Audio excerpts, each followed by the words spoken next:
Good afternoon. I'm recording this video from the Artillery Park section of the Valley Forge National Park. I have a question that I'm like trying to answer myself. Is the US salary that we all get, is that giving us the freedom that we want, or is it slowly drawing us into a golden cage? So I have a few points that I wanted to discuss, and I want to get your response on it.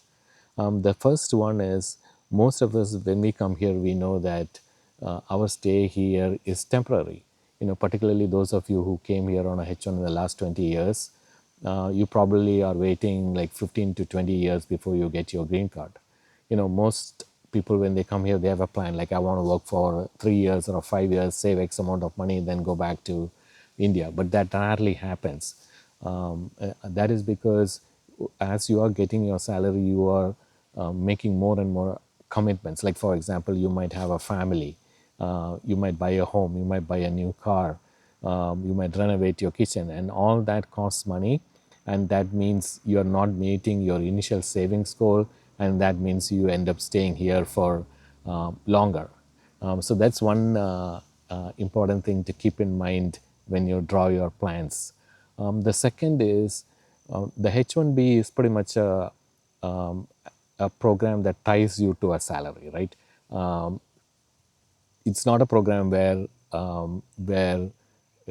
you are encouraged to do business, because if you, the moment, let's say there is H1 where once you come here, you don't have to really work, you can start your business and use your skills and start your business. That will be nice, because then you are not dependent on on an employee or employer to stay in this country.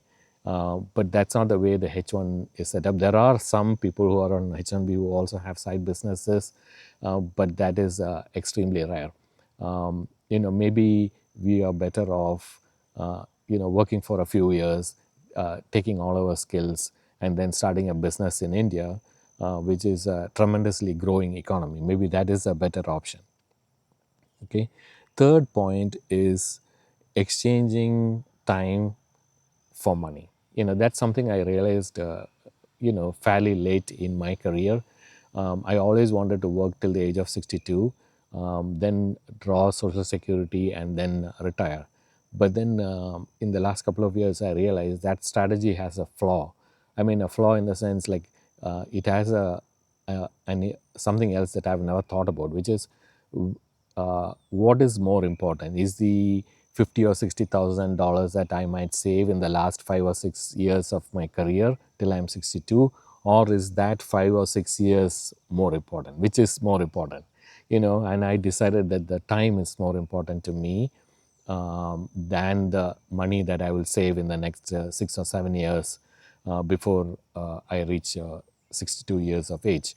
This might be different, obviously, if you're young. Let's say you're in your 30s or 40s, you might make a different decision.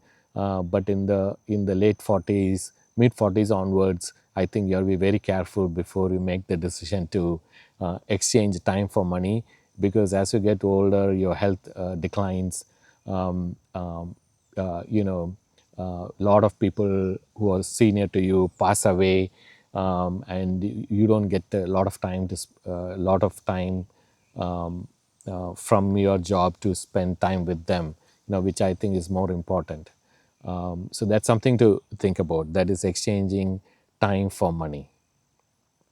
The fourth one is, what the US salary does is it ties you to the United States, and so slowly, uh, you know, uh, cuts you off from the world in which you came from, which is India. Even though you might visit India a few times, maybe once a year, if that is possible. Increasingly, that is not possible, because it's not only expensive, but all the visa regulations and things like that makes it difficult to like leave the country and come back whenever you want.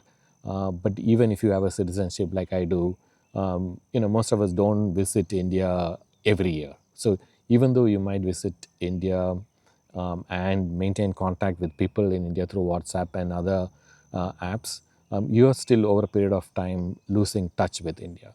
And this becomes more serious when you have kids who don't have the the Indian background that you have. And most second generation and third generation Indians have very, very little contact with India at all, and they totally lose touch with their heritage, as I see it. So the salary does have that impact.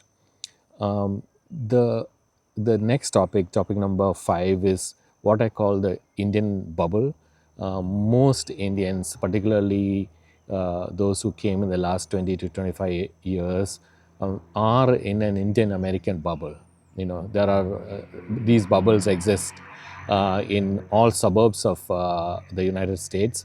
As I mentioned earlier, in Philadelphia alone, there are multiple Malayali organizations alone, and there are huge Telugu and Tamil associations, and they have festivals and they play cricket and all kinds of things, and you are completely immersed in that Indian bubble.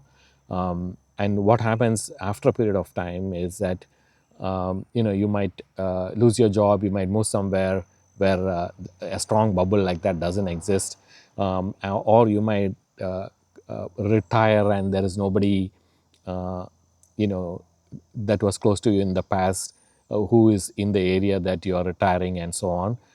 So this causes a lot of social isolation, and I've seen it firsthand. If you live in this country long enough, you will begin to see that. The post-working age Indians, the Indians who are very close to retirement like me, and those who are already retired.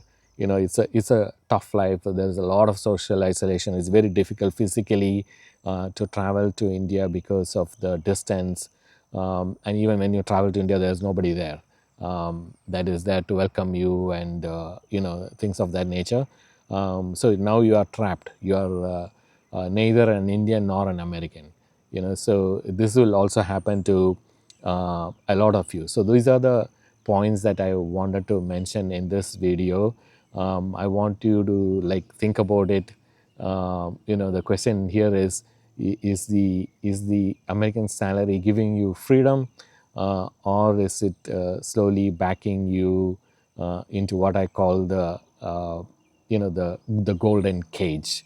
The golden cage is it's very interesting. It's when you think about it, most people, when you think about America, they will be like, oh, it's a beautiful country, it has clean water, clean air. They will bring all this environmental stuff into it.